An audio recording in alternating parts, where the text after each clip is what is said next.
So for this next segment, we are going to have just a little discussion about some movies that we really enjoy that are based off of a specific topic. This week's topic are movies that are critically panned.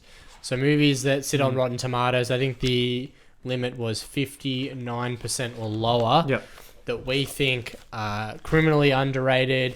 Movies that we've like really enjoyed, grown up with, or loved. Yep. That we think we want to just shout out and give a little bit of love to. Yep. So, yeah, that's where we're moving into now. Jared, do you want to start us off with one of your movies? So my first film... We're going to do 3 movies each. 3 movies each. So my first film is Con Air. With Nicolas Cage. Nice. I absolutely love that film. There are so many lines in that film that are just classic lines for me. That movie has straight up become like a cult classic. Absolutely. Yes, it is currently sitting on Rotten Tomatoes at 55 on the tomato meter. With an audience score of 75. But I have to say, it's just such a great film. Like, Steve Buscemi. And just, the cast was fantastic. And I distinctly remember Nick Cage's accent being so bad that it was... That it was good? It was good. It was like borderline sexually arousing. Yeah. It was, and his hair as well. So everything about that film I just love. Yeah. I haven't seen it in forever. Yeah. But it's got massive names. It's got John Malkovich as well. Steve Buscemi. Yeah. It's gone I haven't seen it in a while as well. Say anything? What's his name? Dave Chappelle, I know he's in it as well. Dave Chappelle, but that's the dude from High Fidelity and Say Anything. Yeah, it's John Cusack. John Cusack. Did you mention him? Yeah. No, I didn't. I wasn't. But John Cusack and what was the other guy? Danny Trejo as well. Danny Trejo. But the other guy with John Cusack and like everything with the police on the ground. It's just, I just love it. It's just such a great film, and the ending of it for me was just such a great payoff. Yeah, it's just. Yeah. Just the premise itself. Yeah. The fact it's wild. Criminals taking over a plane. Yeah. I just love it. I just really, really love it. Yeah. No, it's a good one. That's a good pick. I do love it as well. I haven't seen it in a while, so definitely need to like rewatch that one. Yeah, absolutely. Yeah. I do remember because I think it was John Cusack who said that like he was his biggest regret or something. Yeah, he hated being part of the film. Yeah. Really? Yeah, he wasn't a fan. Which is sad because I liked his character in the film. So, well, I think he does enjoy making like, good films or films that, probably mean a lot to him. You like your High Fidelities, like that's kind of films he likes. Absolutely. I don't think he was a huge fan of the type of film it was, because that is the epitome of, I'm pretty sure it was 90s, it was the epitome of 90s action. Nice. But no, it's a very good film. I enjoy it. Do you want to, we'll go with you next, Jordan. Sure. I have got a massive list, but I'm going to shout out one that I've always loved since I was a kid. Hook. I had that on my list, but I've got a couple of extras. I'm going to just cross that bad boy off. Yeah, I had a feeling we would have it at both of us because we grew up with it. I don't know about you, Jared. I've seen it once when I was a child, so I honestly don't remember it that well. I think it is an absolute, because it sits at a 26%. Oh, shit. That is a sin as far as I'm concerned. Yeah, it's kind of like a sequel to, I don't know how much you remember. I remember most of it. I remember the premise of the film and everything. I just don't remember specific details. It is pure like Spielberg magic as far as I'm concerned. It's such... Neverland is great, isn't it? And Robin Williams does a really good job. His realization of Neverland is fantastic. And Robin Williams brings so much life and character and just joy to that film. And that is Robin Williams in a nutshell. But what he brings to that film just... It's weird. It's like about he can't adjust to life outside. He becomes a workaholic. So like Peter Pan, obviously the whole idea of Peter Pan never wants to grow up. Yeah. But in this tale, he obviously becomes an adult and then becomes a workaholic. So it's kind of a twist on that. Tale. Oh, that's right. And then it's him basically having to go back to Neverland and find his kind of inner child again within himself. I do remember that scene, that's really vivid for me, when they're at dinner having the fight, or they're all eating the imaginary food that you can't see. until he starts to believe, and then like it just all like materializes. Yeah. The way that Spielberg plays, especially with the Lost Boys color as well, like I don't know if you remember all that like food dye and like the way that it just. How cool was Rufio as well in that movie? He was a badass. Like all those kids had so much uniqueness to them as well in terms of their design and And what a movie! I said I'm pretty sure it's the only time that the World of Neverland is being really brought to life. You know, I haven't seen extremely Pan, well. so. Which one's that? Pan? That was the one that came out recently. Hugh Jackman was Hook, and I'm no interest in seeing Hugh that. Jackman wasn't Hook. Hugh Jackman was like Blackbeard. He was Blackbeard. Hook was like Garrett Hedlund. That's right. There was an earlier 2000s Peter Pan film as well, which it was not too bad. It had Jason Isaacs as Captain Hook. Yeah, that's right. Yeah. A lot of people forget about that one. It's not a bad film either, but yeah, I still hold Hook as my kind of favorite Peter Pan movie. Pretty much, unless you count Finding Neverland, which is about Peter Pan. Which is an that's true. Movie. Yeah. We'll see. I'm sure we will see a Peter Pan movie from Disney in the next 5 years. Yeah, you're probably right. Yeah. No, that one's good. Want to move to you, Nick? Yeah, I'm just trying to think about which one I actually want to like mention now. Yeah. All right. I'm gonna say The Secret Life of Walter Mitty. Yeah, that is. I was going to put that on my list because that one is one that might actually be, depending on when you ask me, in my top 10 movies ever. Not just in relation to this category. Like I like that movie so much. Yeah. There's so much going for it. I think Ben Stiller directed it or made it. Yeah. He did such a good job, and like just I remember like the opening credits being worked into the introduction of the film. Yeah. And like just a beautifully well shot movie. Absolutely. Yeah, and the location as well was fantastic. Made me want to visit Iceland, Greenland, and all those kind of places. Just like kind of reinvigorated like kind of that that spirit, like that nomadic, like I can just pick up and go and do whatever, whenever. Absolutely. It's definitely, I think I hold it as high as you do. It's one of my favorite films, and I was going to put it on this list, but I decided not to because I have two other films that I think would fit better with this sort of category. But it's just, I remember going to see it in the cinema, and it really is that feel good type of movie where you're just like, even the soundtrack of the film, it just makes you want to get up and go and like travel around the world, I don't even know. I'm not sure why it's so poorly received as well, because it's sitting, I don't know, like I think it's in the 50s. Whether it kind of comes down to like, I suppose you could kind of say it is a straightforward, fairly predictable kind of story, like how it plays out. Or will play out, like the kind of trajectory that Walter Mitty's character takes in the film. I think you could pretty much maybe the nitpicky thing that people said about it was at the end when like the picture was just him working at life, that he was rewarded as a character before he made the changes, and it kind of defeated the purpose of all of that. But I feel like saying that defeats the purpose of the film inherently, anyways, because. Obviously there was more to his life. He wasn't happy, living it the way that he did. But just because other people saw the value in what he did doesn't mean that it makes the realization that he made throughout the film any less real.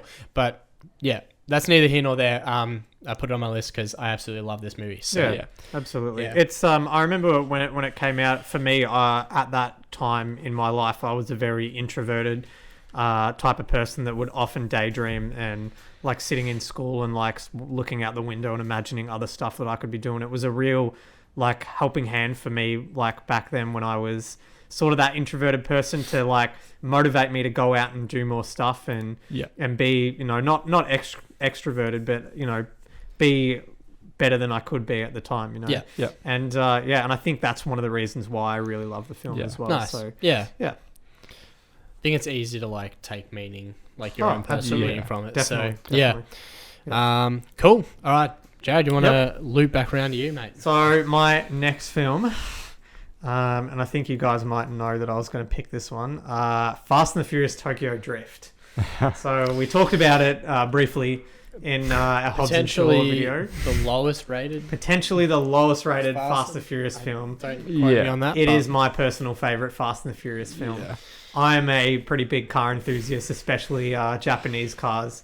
But with all that aside, I just think it's about the cars. It's not a world-ending story. It is a very contained story within the characters. And I really liked it. It was just such an enjoyable film. There were a lot of cringy moments in the film, but there was a lot of moments where I feel like you could take a little bit more from it, especially Sung Kang's character Han. Yeah. He has quite a few lines in the film that are literally life life guidelines or something that you could live by, and it was just a really fantastic film for me. Yeah. Nice. I do remember sitting in the theater watching the opening credits where the dude has the drag race. Yeah. Totals the car. Yeah. And then, oh no, it's in the car park before the race. Yeah. And he throws something through a window. The jock throws a baseball through the window of his car. And he just gets out with a fucking wrench. Yeah. Actually, now that I think about it, they just reappropriated that scene when The Rock. Oh no, it's not The Rock. It's Jason Statham and fights Vin Diesel Diesel with wrenches. Yeah, That's, true. From Tokyo Drift. Yeah. But I remember watching that and going, "It's going to be a pretty good movie." I could already tell. The main character is a bit of a southern. A lot of people say that the main character was not horrible, great, but honestly, after watching the film a couple of times, it's not that I don't think he's that bad. He grows on you, but he has. There's a reason he didn't come back. Right? Yeah, I know, but he got a cameo. He got a cameo. If you get that out of your mind, the main character, and he's got a terrible accent and stuff. Yeah, it actually makes sense within the storyline. He's this dumb American hick that comes to Japan, and all the Japanese people are just mate. He's just what's drift, Donkey Kong, and you're you have to laugh at it because you're yeah, I felt like I related more with the Japanese characters, or even his friend, what was the actor? Bow Wow. that Bow Wow was just with his Hulk vehicle. Are you an idiot? When he was saying stuff do you know what DK stands for? And he's Donkey Kong, and it's you relate more with him. You're just mate, Joe, you're an idiot. I think he was joking in that. I don't think he was being serious. No, but no, you know what I mean, though. I get what you're saying. He's I don't think he's as bad as people say. Yeah, that's fair enough. Yeah. I just liked the setting of Tokyo and the fact that it does retain, to me, what makes the Fast and Furious special, which is its racing. That's what it focuses on. They mix it up a little bit as well. You're a bit sick of street racing. The Japanese obviously do it a bit different. Drifting, and it was it was pretty cool to watch. Cars drift. I have to literally for the first time in my life. There's one scene in particular that I love, and it is one of my favorite scenes in the entire Fast and the Furious film. And I know you guys aren't really knowledgeable as cars as I am, but there's a scene right at the end where he builds up his dad's Mustang, and he puts the Skyline engine, he takes the Skyline engine out of the Skyline and puts it into the Mustang, and then uses that to drift in the last battle against Takashi, and that is such a big controversial topic, but such an important thing to real life, the real life car enthusiast scene. Putting an American motor in a Japanese car, or a Japanese motor in an American car, is such a really taboo thing that a lot of people in the car community will be shunned. And it was fantastic to see that on the big screen, and just that whole last section where they're drifting and racing down the mountains. I just loved it. It was fantastic. It really sums up, what sort of Japanese car culture is about, just two rivalries between two cars, and it's still happening now in Japan, that type of stuff. So it's definitely in the top half of my list of favorite Fast and the Furious movies. Same, yeah. So I get you. I am a fan of the movie. It's definitely underappreciated. I haven't seen it in a while, and I don't really remember too much about it. But I remember enjoying it when I saw it. So all right, nice. Jordan. All right. I am, because on my list I have a lot of disaster films. Okay. I'm kind of a guilty pleasure, but also a genre that I just really enjoy. So I'll go with one of those. Day After Tomorrow. I knew you'd put this one on your list because I like this film too. Yeah, 44%. Like, it's such a like. It's a very enjoyable film. For one, like, it's an entertaining film, but like it's such a like, as far as disaster films go, it's actually kind of a frightening look at kind of like an alternate reality, so to speak. I think that like the last time I watched it, the like science that they used to like base the movie off, I was like, it sounds a lot more in line with what has the potential to happen than a lot of disaster movies that I've watched. Yeah. So a lot of disaster movies usually are just, let's go for the spectacle and that's it. But at least After Tomorrow makes the effort to kind of look at the scientific, like build it up before, like, because when true. I mean, it hits pretty bloody quickly. Like they were saying, like this is 10 years away, and then it just hits like a week later. Like so, like it's the setup is not great, but I get what you're saying. Yeah. Yes, I also like it. I mean, how can you not like Dennis Quaid? And that's the thing as well. Like, as far as, you know, again, not as like a deep characters, but the actors themselves are all really good in the film. Like you said, Dennis Quaid, Jake Gyllenhaal, Sammy Rossum. Yeah, and like the set pieces themselves, super memorable. Like, and there's so much about the film to me that's memorable as far as disaster films go. Yeah, that the scene on that the ship, when the ship kind of sails through and they go onto the ship looking for medicine, was so tense. Yeah, that was a very tense scene. Like, was it? I honestly can't remember. Wolves. There was wolves. Yeah. Again, like it's pretty ludicrous and like it doesn't make much sense. But well, it does, because those wolves came from the zoo. Didn't they? Isn't that where they came from? Yeah. I have no idea. I'm fairly sure they broke out of the zoo. Okay. So that makes sense for me. Like, I'm all on board with that. Would they have survived, though? Like, that's the other question. I don't know. I mean, probably. Like, the amount of dead bodies and stuff that would have been floating around and stuff. I reckon, but, like, in terms of... it's in the realm of believability for me. Yeah, but I'm talking about when that wave first hits. And all that water floods. Yeah. And, like, even today, I think the visuals still hold up quite well. Even to today's standards. Yeah, I don't remember. I watched it not long ago, and I don't remember having any major issues with it. So, and Jake Gyllenhaal, like one of his earlier roles. Yeah, he did a good job. Yeah, it's always good. Yeah, I agree with what you said. As far as disaster films go, this is probably one of the best ones. I reckon. Yeah, but still underappreciated. Still underappreciated, for sure. And give a little shout out to like your other favorite disaster movies. All right, we'll get to it another time. Oh, you're gonna? Yeah. I reckon we could make kind of easily. We can do this kind of disaster movies. No, for like just in general films, because there are more disaster films that exist within that low critic scores that I love, and I think we could easily go into depth. Fair enough. In future episodes, that's cool. About it. All right, my second film. My boy Brendan Fraser. It's a little movie called Bedazzled. Have you seen it? You haven't seen it? I haven't seen it, no. You've seen it. I've seen it quite a few times. Holy damn. What a movie. That movie.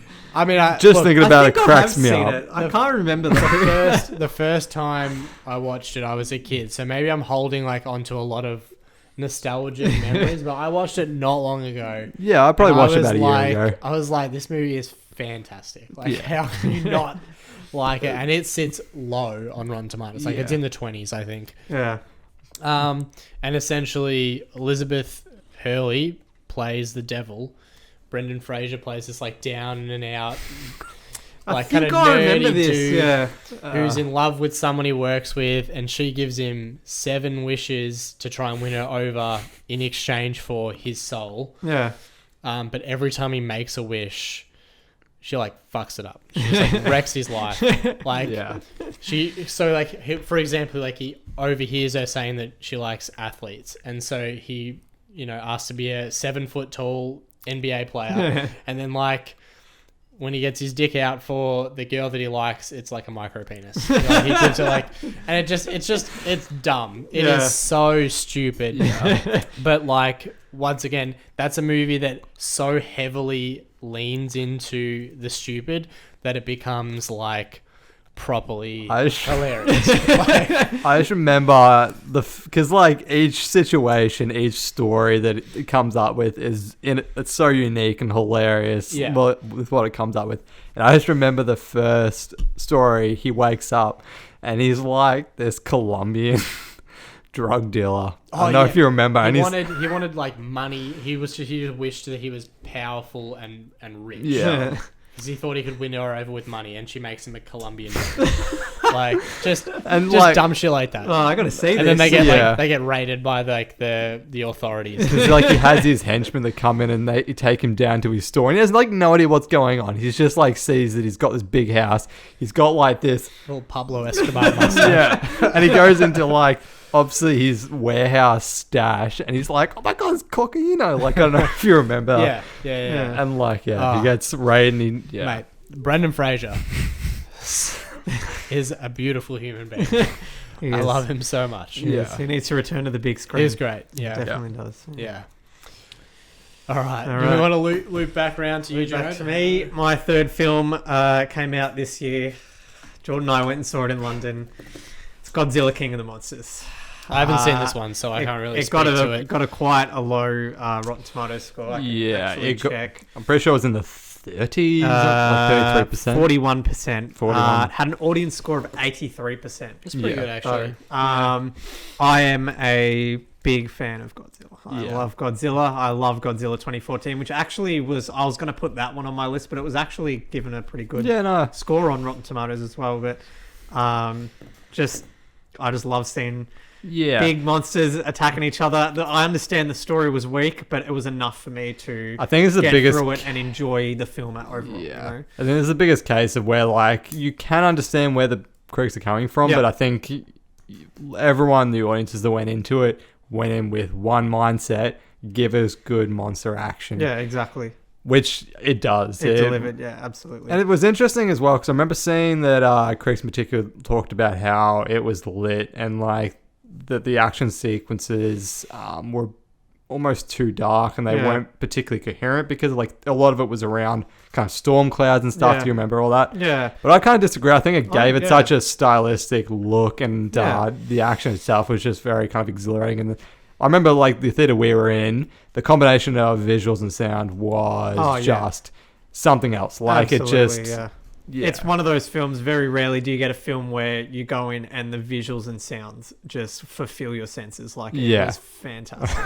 Like the soundtrack in it as well. Like I actually went home and listened through the soundtrack. Oh, the score. I don't know who did the score, but he did a bloody good job. He did a really good job. Yeah. It just overall, it's just such a visually it was almost like a very film.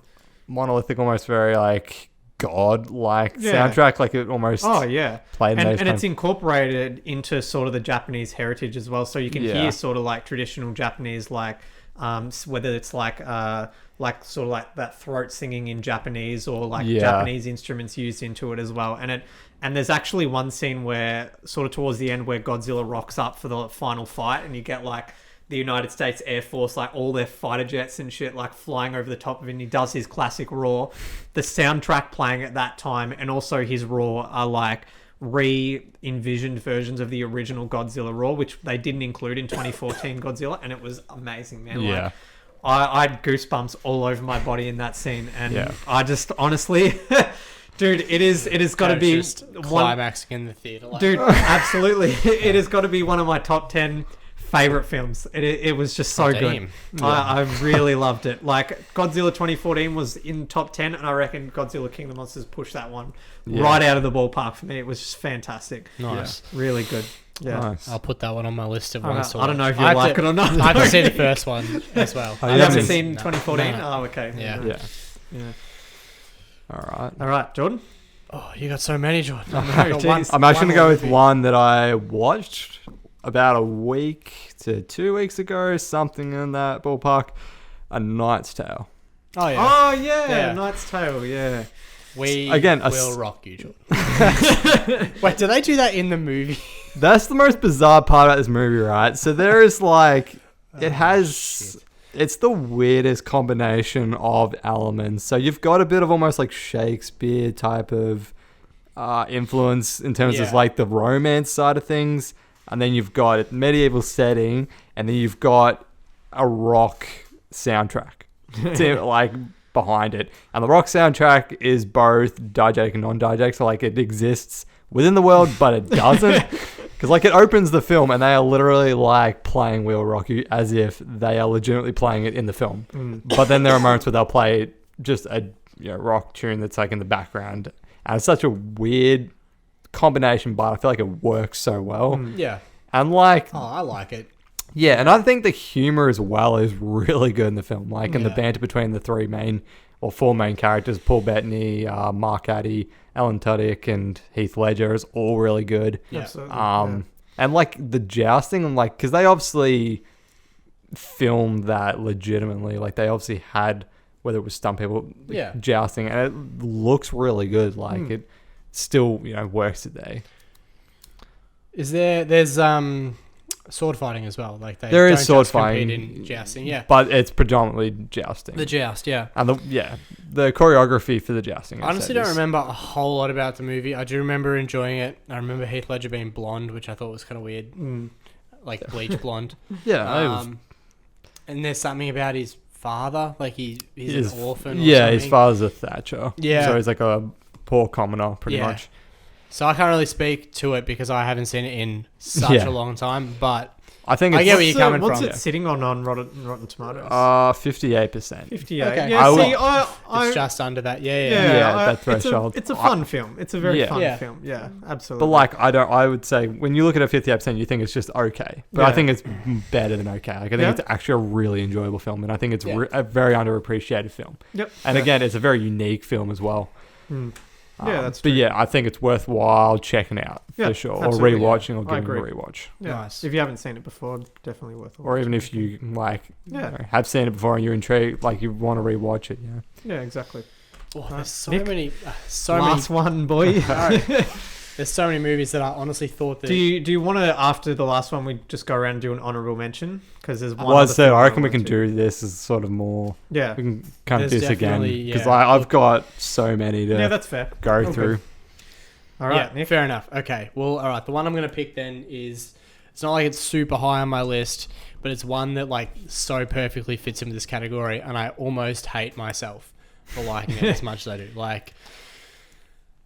It's a little movie called Never Back Down. I don't know if you've seen it. No, I haven't actually seen it. Is it? I feel like I may have. It's a shitty MMA fighting movie. Has it got Amber Heard in it? It does. Yeah, I've seen it. I have not seen it. I actually did. How long ago did it come out? Dylan, whatever his name is as well. Like the dude who is the really fast guy in X-Men. With the grey hair. Yeah, I know you're talking about. Was he was in Kick-Ass as well, right? Yes. Yeah. I'm not sure of his name. Yeah. It's essentially this like dude whose father passes away, and he like gets all angry and he hits people a lot. So he gets moved to like from his country bumpkin town to Venice Beach to get away, get a new start and all that. And then the kids in his town have a MMA fighting ring. Like a fucking underground fighting ring that he becomes a part of, and he just starts training up like Karate Kid style to win this like tournament to win money as an MMA fighter.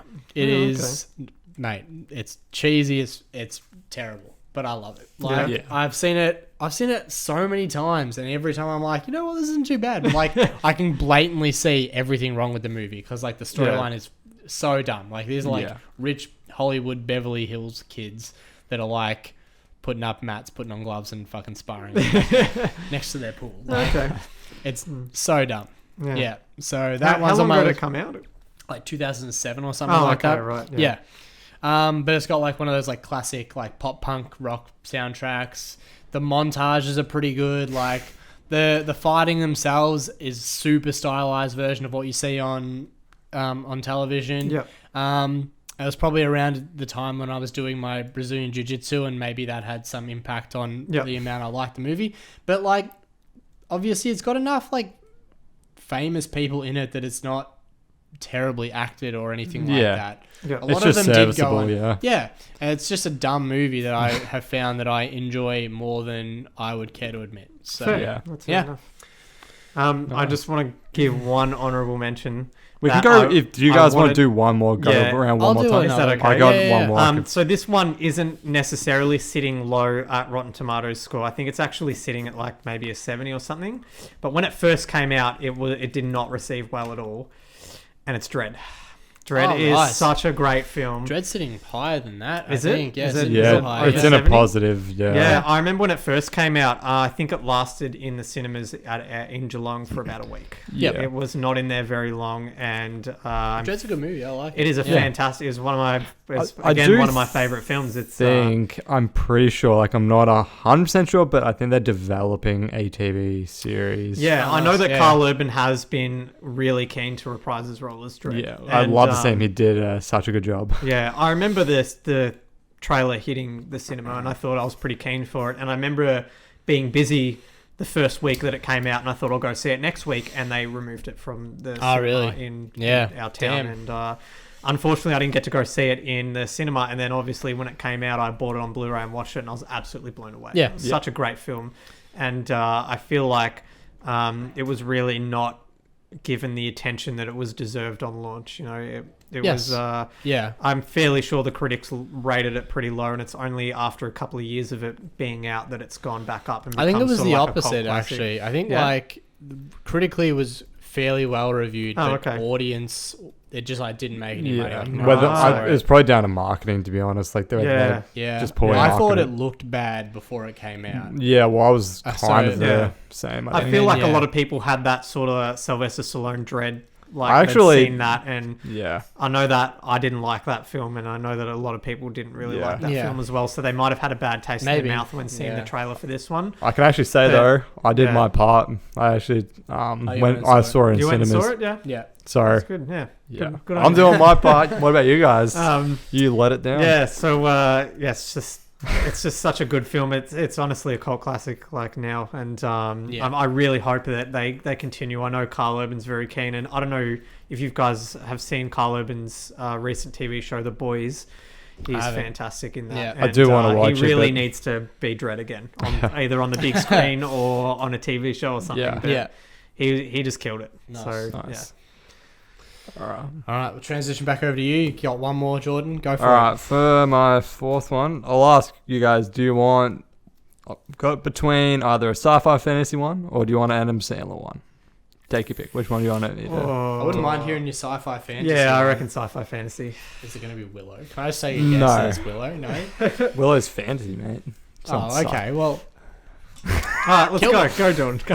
That is a good one, though. But Tron Legacy. Oh, shit. Oh, yeah. I like it. But how is that fantasy? I would say it's sci-fi. I'd say that's sci-fi. Yeah, fantasy. I haven't seen it. Can you jump into a computer, Nick? Can you do that? Can you jump into a little? I classify when you talk about. I would classify it as sci-fi. Yeah, but fantasy. Like I would say sci-fi. So what? Every sci-fi can be a fantasy, but not every fantasy can be a sci-fi. Is that what you're saying? Yeah, I mean, no, not necessarily, but in this particular movie, yes, it is a sci-fi fantasy. Is The Matrix a fantasy movie?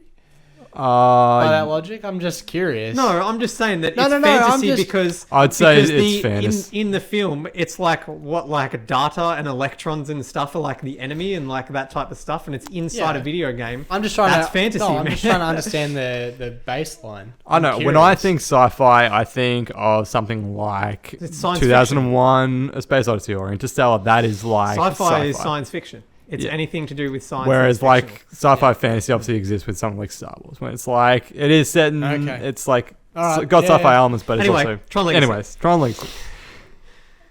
Another one I saw in cinemas. I don't know about you guys. Well, you haven't. I did not see it in cinema. So I'm doing my part again. Yeah. You're not. I got it on Blu-ray though. That's fair enough. I wished we saw a sequel to this film because I think it's really underrated. And it's technically a sequel already, isn't it? It is. Like, I'm talking about a sequel because it's like it kind of was a continuation because obviously it's based on Tron, which was an 80s film. Yeah. But yeah, it really kind of picks up the story so many years later. And I just think like in terms of visually alone, the film is just such a beautiful film, such a well updated version of like a computer, in a sense. The Daft Punk soundtrack is fantastic. Jeff Bridges is like at the top of his game in this film. Just like as a story, the way it plays out, I thought like the way most sequels based on an older property would usually play out, they're usually very straightforward, very stupid, just like they just don't work. But I think this really works. I think it's a film that it takes itself seriously enough for it to work. You know, like it was a really good sort of like way that they translated the original movie into, like, as you said, like a sort of a semi-sequel or like a continuation of the story. It was a continuation, yeah. It was fantastic the way, like the visuals and the soundtrack as well. I think the sort of the storyline for me wasn't as solid. But I think that the visuals and soundtrack kind of made up for I think it worked for what it needed to do. Yeah. And then it was boosted and enhanced by the fact that the visuals, the world building, themselves. I thought like even Garrett Hedlund, like a lot of the times when you get these reboots, they just put, you know, whoever's popular at the time in the film as the main character. But I thought Garrett Hedlund was actually really good as Sam Flynn. Yeah. The son of, obviously, Jeff Bridges' character. Yeah. I really enjoy it, and I think it's definitely worth a watch if you have never seen it. And the original is definitely worth a watch, I reckon. It's still a pretty decent film. Yeah, today, I think there has been talks for a long time about a sequel, and I think it's just in limbo, unfortunately. Yeah. Oh, I'll have to add that to my list as well. I haven't seen that one either. Yeah. Can I ask, was your Adam Sandler movie The Longest Yard? No. Oh, God. Okay. What was it? I need to know. No, you don't know. You got to wait till next time you guys didn't pick it. All right. I'm going for the super low-hanging fruit that I'm really surprised no one mentioned that was on my list that I didn't mention because I thought someone else would, but it's another one. My boy, Brendan Fraser. The Mummy, which sits very, very low, but it's Wait, what does it sit at? It sits at like 40-something. Really? Yeah. You have a look? Yeah, I honestly thought The Mummy was a good film. That's my point. I'll look it up now, but I'm surprised that it sits that low. Like, I thought it was a classic, like, 90s Brendan Fraser film that everybody really liked. It is a classic 90s Brendan Fraser film that everybody likes. It's just the critics just that the critics. like. I don't understand. Yeah. But yeah, like I said, low-hanging fruit because, like, I think everyone Do you reckon knows it could have been seen as a bit of a Indiana Jones ripoff at the time? It is an Indiana Jones ripoff. It is, but it's so good. But I'm saying that, like, 59 on Rotten Tomatoes. Oh, okay. Yeah. But I'm saying 75 audience score. Yeah. But I'm saying, do you reckon that's why people were like, it's just like I a can't less see that as a reason why it would get poor reviews. The 2017 Mummy with Tom Cruise is at 16% on Rotten Tomatoes. I need to 35 audience score. Establish that's not the one I'm doing. Yeah, good. Fuck that. Yeah. Oh man, that film was just classic Brendan Fraser. Yeah, I was gonna say that it was just such a fun film. Like, I don't understand how you can not enjoy. The Mummy. Yeah. Like, there's nothing. I mean, there's nothing wrong with it. It's perfect. Rachel Weisz as well, actually. Yeah. Rachel Weisz as well in the film. Yeah, she does well. The whole I just like the whole crawling through tombs. Yeah. It was really good. You know? And that little bit of the unnatural element that obviously does have that once again that tie-in with Indiana Jones. Yeah, where it's not just 100% like they're going on a scientific expedition, uncovering archaeological artifacts and coming home. Like there's that little bit of unpredictability and everything. Exactly. And it didn't feel like it was a copy of Indiana Jones or anything as well, because it felt like the storyline was like, fresh enough to not say, oh, definitely. It's a complete Even copy. the locale, they did choose something different as well. Exactly. Make sure it was. And I can't believe they didn't get Brendan Fraser back for the most recent one. They were doing a whole other thing though. Like, I don't care. That's probably why it's that's at his 15% that's his franchise. critic score. And I know. What was it, 30% audience score or something? I don't know, yeah. What a trash starting to they were trying to do their dark universe. Yeah, didn't they release the trailer like without sound for it? And it was. Do you remember that? Like the Mummy 2017 with like. They released the trailer without sound effects or music, so it was just talking and Tom Cruise going in like the air. Like, I don't know if you guys have seen that, but it is hilarious. You should watch it. Oh, shit. I will make a note to go watch that. Yeah, absolutely. The Mummy. What a good film. What a good film. Yeah. All right. Is that where we're leaving it? Yeah. I think for now, but I 100% believe we should do another episode of this. Yes, absolutely. Definitely. When we can fit it in next. Nice. All right.